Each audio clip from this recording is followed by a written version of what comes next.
আসসালামু আলাইকুম, সবাইকে স্বাগতম। প্রিয় শিক্ষার্থী বন্ধুরা, আজকে আমি এই যে আইসিটি বিষয়ের আমরা যখন এই ধরনের লজিক গেট থেকে লজিক সার্কিট থেকে যখন সরলীকরণ মান নির্ণয় করি, তখন এখানে লক্ষ্য করলে দেখতে পাই এই সার্কিটের মধ্যে যে গঠন আছে, এখানে এ আর বি দুইটা ইনপুট, আর এ আর বিকে কেন্দ্র করে এই এক্সের একটা মান ফাইনালি বের হবে। তো আমরা প্রথমে এই যে চারটা লাইন আছে, এই চারটা লাইন সম্পর্কে একটু পরিচিত হই। এইটা হচ্ছে এ, আর এখান থেকে এ থেকে এর সাথে এ নট যুক্ত করে এইখানে যে লাইনটা বের হয়েছে এটি কিন্তু এ নট বলতে পারি। আবার এইটা হচ্ছে বি, বির সাথে আলাদা করে এখানে নট যুক্ত হয়ে এই নতুন একটা লাইন তৈরি হচ্ছে, এটা বি নট। তাহলে এই চারটা লাইন হচ্ছে এটা এ, এটা এ নট, এটা বি, এটা বি নট। এগুলো তো আমরা বলতে পারি। এই চারটা লাইন থেকে এবার এইগুলো তৈরি হয়েছে কীভাবে লক্ষ্য করি। প্রথমে এখানে যোগ হয়েছে, যোগের গেট, কিন্তু কোনটা কোনটা যোগ হয়েছে, এখান থেকে শুরুটা হয়েছে আর এখান থেকে শুরুটা হয়েছে। এইটা হচ্ছে এ নট আর এইটা হচ্ছে বি, তাহলে এ নট আর বি দুইটা যোগ করেছে একসাথে। তাহলে এই লাইনটাকে বলতে পারি A naught plus B, A naught plus A B দুইটা মিলে যোগ হয়েছে।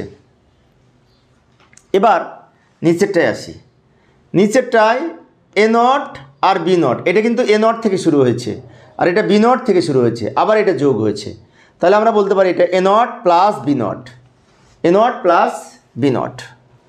আবার শেষে এইখানে গুণ হয়েছে, গুণের গেট, এই দুটো লাইন গুণ হয়েছে।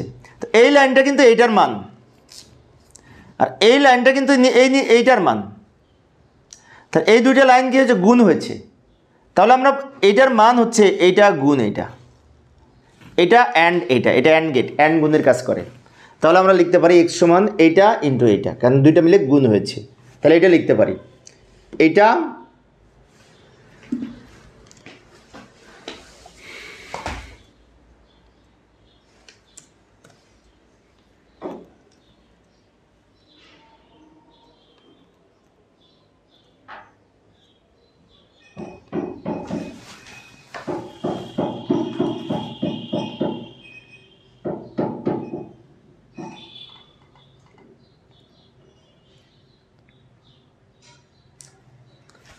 তাহলে সবার শেষে ফাইনালি আমরা এক্সের মান লিখতে পারি এইটা গুণ এইটা, এই দুটো গুণ করেছি, এই যে এইটা মানে এই লাইনটা ইনটু এই নিচের লাইন, নিচের লাইনটা হচ্ছে এইটা, যেহেতু গুণ করেছি সেজন্য ব্র্যাকেট দিয়েছি। এখন এই যে আমরা এক্সের মান পেলাম, এটা তো টোটাল মান, এটাকে সরলীকৃত মান মানে সরল করে আমরা একটা মান বের করব। এবার সরল করে, তো সরলীকৃত মান বের করার জন্য আমরা এখন গুণ করব, এইটার এটা কি করব, গুণ করব। প্রথমে গুণ করার জন্য A into A naught into A naught দুইটা একসাথে লিখলাম, এইটা এটা গুণ করলাম, plus A naught B naught, plus এইটার সাথে এই দুটো গুণ করে লিখছি। এবার বি এর সাথে এই দুটো গুণ করে এখানে লিখবো, তাই না, গুণের নিয়ম তো পারি। A naught B plus B B naught. এখন এই বি আর বি নট গুণ করলে কিন্তু জিরো হয়, আমরা জানি। আর এ নট আর এ নট গুণ করলে একটা এ নট হয়। তাহলে আমরা এই পরের লাইনে এই দুইটার পরিবর্তে একটা লিখতে পারি, প্লাস এখানে যা আছে রেখে দিলাম, প্লাস এখানে যা আছে রেখে দিলাম, প্লাস এটার মান শূন্য হলো। এই যে এ ইন্টু এ নট সমান জিরো, এই নিয়ম অনুযায়ী এটার মান জিরো লিখেছি। এবার এখানে এ নট আছে, এখানে এ নট আছে, এখানে এ নট আছে, টোটাল অংশ থেকে এ নট কমন নিতে পারি, অথবা প্রথম অংশ থেকে এ নট কমন নেওয়া যায়। তো আমি তিনটা থেকেও নিতে পারি, দুইটা থেকেও নিতে পারি। তো লক্ষ্য করি আমি মূলত এইটা এখানে রেখে দিয়ে এই অংশটুকু থেকে আগে নট কমন নিই। কি কমন নিব, এ নট। তাহলে এ নট যদি কমন নিই এই অংশ থেকে, আমি তিনটা থেকে নিলাম না, ইচ্ছে করলে এক দুই তিনটা থেকে নট একবারে নিতে পারতাম, কিন্তু আমি এটা রেখে দিলাম, এই অংশ থেকে নিব, ধাপে ধাপে করি। তো এখান থেকে যদি এ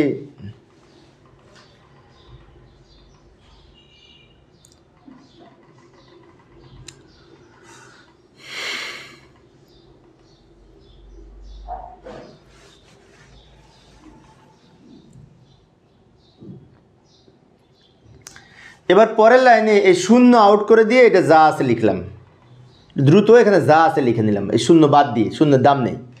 এবার একটা কাজ করতে পারি, এ নট রেখে দিতে পারি, প্লাস এখানেও এ নট আছে, এখানেও এ নট আছে, তো এ নট কমন নিতে পারি। এ নট যদি কমন নিই তাহলে এখানে বি নট থাকে, প্লাস এই বি থাকে। এখন এ নট রেখে দিলাম, প্লাস যে এ প্লাস এ নট সমান 1, তো এই নিয়ম অনুযায়ী বি প্লাস বি নট সমান কিন্তু 1 হবে।